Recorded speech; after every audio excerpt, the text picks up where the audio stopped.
Hello friends, good afternoon. तो मैं अपना आज का वीडियो आफ्टरनून से स्टार्ट कर रही हूँ और ये मैं छत से कपड़े लेकर आई थी। तो बस अब मुझे ये सारे कपड़े फ़ोल्ड करके रख देने हैं। और मैं एक दो दिन से वीडियो इसलिए नहीं डाल पा रही थी क्योंकि अभी दिवाली की क्लीनिंग और बड़ा हेक्टिक सा शेड्यूल हो रखा है। मैं शूट तो कर लेती हूँ लेकिन मुझे एडिट करने के लिए टाइम नहीं मिल पाता फ्रेंड्स। तो बस ये कपड़ों को फ़ोल्ड बनाऊंगी और उसके बाद फिर मैं आपसे मिलती हूँ अभी थोड़ी देर बाद। सारे कपड़ों को घड़ी करके और फिर सबको अपनी अपनी जगह रखना होता है क्योंकि कुछ कपड़े इस रूम के कबर्ड में रखने आएंगे, कुछ कपड़े बच्चों के रूम में जाएंगे, कुछ कपड़े जैसे मेरा अंदर इधर ड्रेसिंग एरिया है तो उसके साथ ही लगा हुआ बाथरूम है, तो मैं अपने कुछ कपड़े मुझे वहाँ पर भी रखने होते हैं दोस्तों। तो बस ये दोपहर का टाइम कुछ ऐसा ही होता है कि ऐसी छोटी छोटी चीज़ें। और आज क्या है, मैं दिवाली की सफाई की वजह से इतना लेट हो गई थी तो मेरे दिन के मतलब सुबह के लंच के खाने के सारे बर्तनों का एकदम ढेर लगा हुआ है। अभी मैं आप लोगों को दिखाऊंगी कि रसोई की क्या हालत है। तो बस अब मैं वो सब समेटूंगी क्योंकि धीरे धीरे थोड़ा थोड़ा सब साफ़ भी हो रहा है। और मैंने जैसे अपने पिछले वीडियोस में भी आप लोगों को बताया था कि मेरे यहाँ अष्टमी से पहले रसोई की एक एक चीज़ धुलती है, एक एक चीज़ की हमें प्रॉपर क्लीनिंग सफाई करनी होती है। तो इस वजह से मैं जैसे एक सफाई में लग जाती हूँ, फिर थोड़ा थोड़ा रूम्स की भी सफाई करनी होती है क्योंकि थोड़ा थोड़ा पूरे घर को क्लीन करना होता है क्योंकि एक्चुअली में मुझे डस्ट से एलर्जी है। तो मैं पूरी सारा काम एक ही दिन में कभी भी कंप्लीट नहीं कर पाती। तो इसलिए मैं ट्राई करती हूँ कि एक ही दिन में पूरा वर्कलोड लेने से तो अच्छा है कि हम थोड़ा थोड़ा काम टुकड़ों में करें। क्योंकि अगर हम पूरा घर एक साथ फैला दें या पूरा किचन एक साथ फैला दें तो वो हैंडल नहीं हो पाता है। आप ये देखिए किचन में कितना सामान होता है, किचन में इतनी सारी चीज़ें रखी होती हैं। अगर आप उसे पूरा एक साथ बाहर निकाल देंगे ना तो आप खुद इतने सरप्राइज़ हो जाएंगे ये देख करके कि खुद आइडिया नहीं होता है कि इतना कुछ भरा पड़ा होता है। तो बस अब मेरे ये कपड़े फ़ोल्ड हो गए हैं। अब मैं इन्हें लेकर के ये जिसके कपड़े जहाँ रखने हैं बस सब सारे कपड़े वहीं लगा दूँगी। तो ये है मेरा ड्रेसिंग एरिया। तो मैं यहाँ पर ये सारे तौलिए क्योंकि इसी से लगा हुआ अंदर बाथरूम है। और अभी आप लोग देख सकते हैं कि मैंने अभी दिन में ही नहाया था क्योंकि मैं सुबह सफाई से लेट हो गई थी तो बाल भी वैसे ही बंधे हुए हैं। और बस अब ये कपड़े अलग अलग जगह पर जो जहाँ पर रखने होते हैं मैं वहीं पर अरेंज कर दूँगी। और इसके बाद आज फ्रेंड्स मैं आप लोगों के साथ एक बहुत ही अच्छी एकदम ऐसी रेसिपी शेयर करूँगी, बहुत ही टेस्टी सी। तो वो देखने के लिए आप मेरे वीडियो में प्लीज़ एंड तक बने रहिएगा क्योंकि वो रेसिपी मैंने ये मेरे बच्चों का रूम है, यहाँ पर बच्चों के कपड़े रखने के लिए मैं आई हूँ। मतलब ये मान लीजिए कि सारा काम निपटाते निपटाते पूरे घर में एक परेड सी हो जाती है। तो बस ये कपड़े मैं यहाँ रख दूँगी। तो मैंने क्या अभी थोड़े दिनों पहले गुलाब जामुन बनाए थे तो वो मैंने गुलाब जामुन अपने घर से जो घी निकलता है मलाई का उसी से मैं बनाती हूँ। मैं जनरली घर पे मिठाइयाँ सारी चीज़ें कभी भी मैं उसके लिए ऑयल यूज़ नहीं करती, देसी घी में ही बनाती हूँ। तो बहुत सारा घी था तो बस उसी की मैं आपको बताऊंगी कि बची हुई चाशनी से मैं क्या बनाने वाली हूँ। और आप लोग देखिए मैंने ये सब्ज़ियाँ धोकर रखी थी, बाकी सब सब्ज़ियाँ तो मैंने अरेंज कर दी हैं। बस ये प्याज है जो मुझे शाम को डिनर में बनानी है तो फिर मैंने ये यहीं छोड़ दी। मैंने कहा इनका पानी ड्राई हो जाएगा और फिर मैं इन्हें काट के शाम के खाने के लिए बना लूँगी। और आप लोग देखिए ये रसोई की हालत है। अब ये समेटने वाली हूँ। बर्तनों का देखिए आप अंबार हो जाता है, मतलब सुबह के लंच के बर्तन ये वो सारा कुछ करते करते ना अभी और फिर अभी क्या है दिन भी छोटे छोटे होने लगे हैं फ्रेंड्स। तो पता ही नहीं लगता कि कब दिन ख़त्म हो जाता है। सुबह का आया हुआ दूध भी मैंने अभी बॉईल किया है। अब बस मैं बर्तन साफ़ करूँगी, पूरा किचन समेटूँगी और फिर वो नई रेसिपी आप लोगों के साथ शेयर करूँगी। तो आप लोग देखिए कि ये बहुत थोड़ी सी चाशनी बची थी और इसमें इतना सारा घी था तो मुझे ये रेसिपी बनाने के लिए ना तो घी लेना पड़ा ना चीनी लेनी पड़ी। बस मैं इसमें मेरे पास थोड़ी सी मैदा रखी हुई थी वो यूज़ की है। तो आप लोग ये रेसिपी देखने के लिए मेरे वीडियो को प्लीज़ एंड तक ज़रूर देखिएगा। और अब मैं अपनी किचन समेटूँगी, उसके बाद ये पूरे सारे बर्तन साफ़ करूँगी और फिर ये वाली डिश आप लोगों के साथ शेयर करूँगी। तो आप लोग देखिए आगे मेरा वीडियो। अब ये दूध है, ये बासी दूध है, वो जो फ्रेश दूध आया था वो मैंने गर्म कर दिया है। ये किराना आया हुआ रखा है ग्रॉसरी, तो ये अभी पैक ही है, मैं इसे अभी नहीं छेड़ूँगी। इसे मैं जो मेरी जहाँ मैं ग्रॉसरी रखती हूँ वो वाला सेक्शन क्लीन करने के बाद ही रखूँगी। और अब ये दोपहर के टाइम हमेशा घर को 2 बार क्लीन करना ही होता है। तो ये पूरा कमरा ऐसे फैल जाता है, कहीं कुछ। तो मैं सुबह एक बार सफाई करती हूँ, उसके बाद ये दूसरी जो समेटा जिसे आप लोग कह सकते हैं, सामान का यहाँ वहाँ कुछ भी पड़ा होता है, बच्चों वाला घर है। और जैसे आप ये देखिए कि हम लोग घर में रहते हैं, कोई होटल तो है नहीं कि हमेशा एकदम ऑर्गेनाइज और बिल्कुल वेल सेट ऐसे नहीं रख सकते। घर तो घर होता है, हर इंसान अपने कंफर्ट के हिसाब से घर में रहता है। तो बस मुझसे जितना हो पाता है मैं इन्हें ठीक ठाक कर देती हूँ। तो बस मैं ये वाला रूम अब ठीक करूँगी, फिर मैं किचन में जाऊँगी, क्योंकि मुझे ये लगता है कि अगर मैं किचन में हूँ और ये कमरा एकदम फैला हुआ हो, क्योंकि वैसे और कुछ नहीं फैलता है, बस चाय के पानी के ग्लासेस यहाँ वहाँ रख देते हैं। और जैसे सोफ़े पर कोई बैठा तो वो बस थोड़ा सा मिसमैनेज सा हो जाता है। बाकी ऐसी कोई बहुत बड़ी कुछ ऐसा कचरा गंदगी नहीं होती है घर में, क्लीन ही रहता है ऑलमोस्ट घर। लेकिन बस मैं ये सब समेट दूँगी और अब इसके बाद मैं आऊँगी किचन में।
तो फ्रेंड्स आप लोग देख सकते हैं कि मैंने आप लोगों को बताया था कि ये बची हुई चाशनी थी, इसमें बहुत सारा घी था।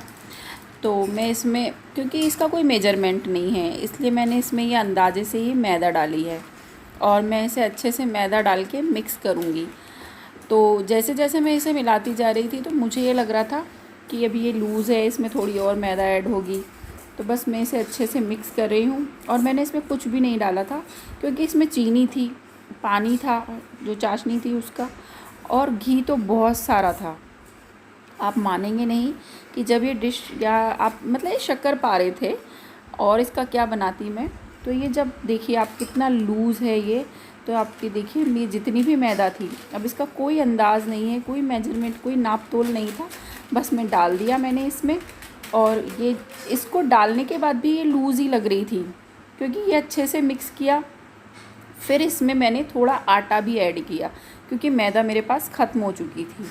तो मैं इसे अब हाथ से ही अच्छे से गूंद लूँगी, क्योंकि हाथ से अच्छे से मिक्स हो कर के ये बहुत अच्छा डो बन जाएगा।